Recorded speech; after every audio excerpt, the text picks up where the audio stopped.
Bonjour à tous, je suis un croyant et pasteur. Je suis venu aux Pays-Bas pour une conférence chrétienne, mais je retournerai dans mon pays dans 2 semaines. Je souhaite partager ce que le Seigneur m'a montré concernant l'année 2025. Je sais que les messages de prédiction suscitent des doutes, mais il faut aussi se rappeler que dans la Bible, Dieu a établi des temps et des saisons, que chacun, en entendant ce message, prie dessus et cherche à discerner l'esprit véritable de Dieu. Beaucoup seront surpris d'apprendre que 2025 n'est pas ce qu'ils imaginent. Lors de cette rencontre, Dieu m'a révélé des révélations saisissantes sur la fin des temps. Je vous prie de partager ce message à votre entourage afin qu'ils ne perdent pas de temps inutilement en 2025 au détriment de ce qui nous attend tous. Je m'appelle Abel. Le jour de cette expérience, j'étais complètement absorbé par des pensées qui me tourmentaient depuis plusieurs jours. Soudain, un sentiment étrange m'a envahi, comme si tout autour de moi avait changé et s'était figé. Mes yeux, qui étaient clairs quelques instants auparavant, se sont soudainement alourdis. Pourtant, j'étais pleinement éveillé. J'ai eu l'impression qu'une main invisible me soulevait. En regardant autour de moi, j'ai réalisé que je n'étais plus dans ma chambre. Le sol sous mes pieds avait disparu et je me trouvais en train de m'élever toujours plus haut. Au début, il n'y avait rien d'autre qu'une lumière plus brillante que le soleil qui n'éblouissait pas mes yeux. Plus j'atteignais les hauteurs, plus je me sentais en paix. Ce n'était ni une chute, ni une lévitation ordinaire. C'était comme si j'étais porté par quelque chose de plus grand que moi, en route vers un lieu que je ne pouvais encore distinguer. Une chose était certaine, je n'étais plus dans ce monde. La terre semblait lointaine derrière moi.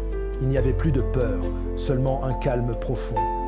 Toutes mes inquiétudes et mes fardeaux semblaient avoir disparu, remplacés par une sérénité absolue dans mon esprit. Puis, comme si je traversais un voile, j'ai vu le ciel. Comment puis-je savoir que c'était le ciel? Dans ce royaume, la compréhension s'imposait sans nécessiter de longues explications.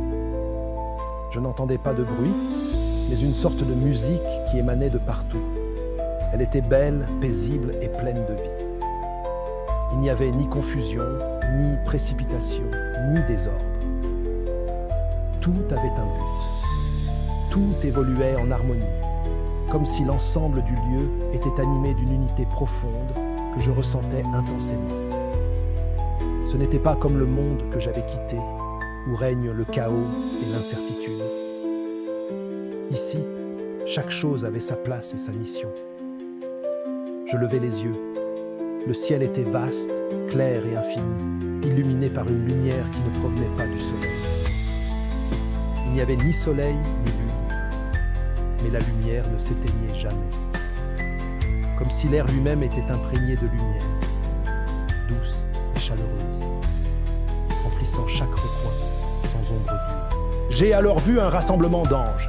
Une immense assemblée d'anges s'étalait devant moi, disposés non pas en une foule chaotique, mais dans un ordre parfait, rang après rang, formation après formation. Il y en avait des millions, vêtus de robes pures et éclatantes, certains arborant des ceintures dorées, d'autres des motifs argentés ou divers symboles que je ne reconnaissais pas. Ce qui m'a le plus frappé, c'était leur armure. Certains portèrent des plastrons étincelants et des boucliers, tandis que d'autres tenaient des épées dégageant un feu céleste. Ces armes ne semblaient pas être des instruments de destruction, mais des outils de justice et d'autorité. J'ai compris qu'ils étaient rassemblés pour l'avènement de notre Sauveur, Jésus-Christ, et qu'ils se préparaient pour sa seconde venue. Soudain, ma vision changea. Sans avertissement, une force détourna mon regard des anges, et j'aperçus un immense calendrier flottant dans l'air. Ce n'était ni en papier ni en pierre, et les chiffres n'étaient pas imprimés à l'encre, mais en or étincelant. Le calendrier indiquait l'année 2025, avec chaque mois clairement affiché. Mais il n'y en avait que 11. J'ai cligné des yeux et compté lentement. Janvier, février, mars. Chaque calendrier sur Terre comporte 12 mois. Pourquoi celui-ci n'en montrait-il que 11? Ici, il n'y avait aucune erreur. Tout était en ordre parfait. Et si quelque chose manquait, c'était pour une raison précise. Je m'approchai pour lire de plus près et comprendre jusqu'à quelle date le calendrier allait, quand soudain, je ressentis une forte pression sur mon épaule. Je me suis retourné et j'ai vu un ange, grand et puissant, rayonnant à la fois de force et de paix. Il n'y avait aucune agressivité dans son toucher, seulement une autorité ferme. Il me dit que je n'étais pas autorisé à regarder plus loin. Certaines choses dépassaient ma compréhension et n'étaient pas destinées à mes yeux. À cet instant, j'avais atteint ma limite. L'ange me fit comprendre que le temps était écoulé. Plus de délai, plus d'attente. Il me montra comment la terre s'était assombrie à cause du péché, comment ses habitants étaient aveuglés par leurs désirs égoïstes. La méchanceté était devenue la norme, et nombreux étaient ceux qui ne ressentaient plus la gravité de leurs actes. Le mal était même célébré. J'ai vu que le cœur des hommes s'était détourné de Dieu et que l'amour s'était refroidi. Des visions de corruption se succédaient devant mes yeux, non seulement parmi les politiciens, mais aussi au sein des familles et des proches. La cupidité, la violence et la tromperie régnaient. Ceux qui craignaient autrefois Dieu se comportaient désormais comme s'il n'existait plus. Les innocents souffraient, tandis que les méchants devenaient de plus en plus audacieux, et même certains qui avaient autrefois suivi la vérité commençaient à fléchir. La crainte du jugement avait disparu, remplacée par la quête du plaisir. Le monde sombrait de plus en plus dans l'obscurité, sans se rendre compte que le temps leur était compté. L'ange avertit que la fin surviendrait soudainement, à un moment où personne ne s'y attendrait. Non pas de la manière imaginée, ni à un moment évident, mais à l'heure, au jour, à la semaine ou au mois où l'on s'y attendrait le moins. Beaucoup seraient pris au dépourvu, vivant leur vie comme d'habitude et faisant des plans pour l'avenir, pour voir tout basculer en un instant. Dieu, bien que patient et ne souhaitant la perte d'aucun être, avait presque mis fin à ce temps d'attente. Lorsque le moment final arriverait, il ne resterait plus de temps pour se préparer. Ceux qui avaient rejeté la vérité se rendraient compte, trop tard, de ce qu'ils avaient perdu. Mais pour ceux qui étaient restés fidèles, s'accrochant à leur foi malgré l'obscurité croissante, Dieu comptait sur eux. Leurs prières, leur persévérance et leur confiance inébranlable en lui ne seraient pas vaines. Même si le monde se moquait d'eux et qu'ils se sentaient épuisés, ils n'étaient pas oubliés. Leurs épreuves avaient un but et leur foi brillait comme une lumière dans l'obscurité qui s'étendait. Dieu veillait sur eux, les fortifiant et les préparant pour ce qui allait arriver. Ils ne devaient pas fléchir, ni laisser la peur, le doute ou la lassitude les ébranler. Les jours à venir les mettraient à l'épreuve, mais ils devaient persévérer. L'ange me donna un véritable sermon portant sur 3 points cruciaux: la repentance, le salut et la sainteté. Il déclara: « Le temps presse et la miséricorde de Dieu ne restera pas accessible indéfiniment. Le monde est aveuglé par le péché et vit comme si aucune conséquence n'existait, mais le moment final viendra soudainement. La repentance ne consiste pas seulement à regretter, c'est tourner complètement le dos au péché. Beaucoup prétendent croire tout en continuant à désobéir, mais Dieu exige une reddition totale, pas une dévotion à moitié sincère. Le salut n'est possible que par Jésus. Le prix a déjà été payé. Pourtant trop nombreux sont ceux qui rejettent ce don. Il n'y a plus de temps à perdre.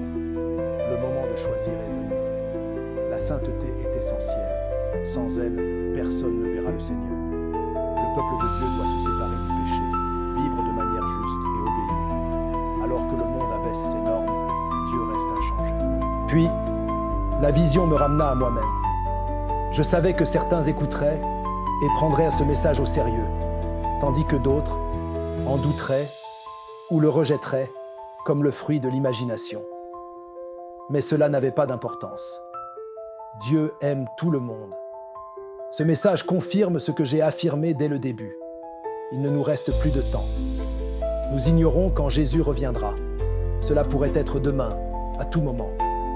Rassemblons-nous et assurons-nous que, quoi que nous fassions, quelle que soit la décision que nous prenions ou l'activité à laquelle nous participions, nous le fassions en l'honneur du Seigneur. Si vous vivez encore dans les ténèbres, souvenez-vous qu'en tant que chrétiens, nous devons être la lumière du monde. Nous ne devons pas être enveloppés par l'obscurité. Si tel est le cas, cela signifie clairement que vous n'êtes plus un véritable croyant, ou que vous l'étiez autrefois, mais que vous ne l'êtes plus. Si vous laissez le diable pénétrer votre vie et vous utiliser, vous ne pourrez plus jamais être la lumière. Changeons donc nos voies. C'est très simple. Si vous savez que ce que vous faites va à l'encontre de la parole de Dieu, notre manuel, la Bible, alors vous devez changer. Rien n'a été retiré de la Bible et rien ne peut y être ajouté. Pour vivre selon la volonté de Dieu, vous devez vous imprégner de sa parole qui demeurera vivante en vous, vous guidant et vous orientant en toutes choses. Je vous remercie de m'avoir écouté. Si vous avez des pensées, des avis ou des observations, n'hésitez pas à les partager dans les commentaires. Et, s'il vous plaît, likez cette vidéo pour qu'elle puisse toucher un public plus large. Que Dieu vous bénisse.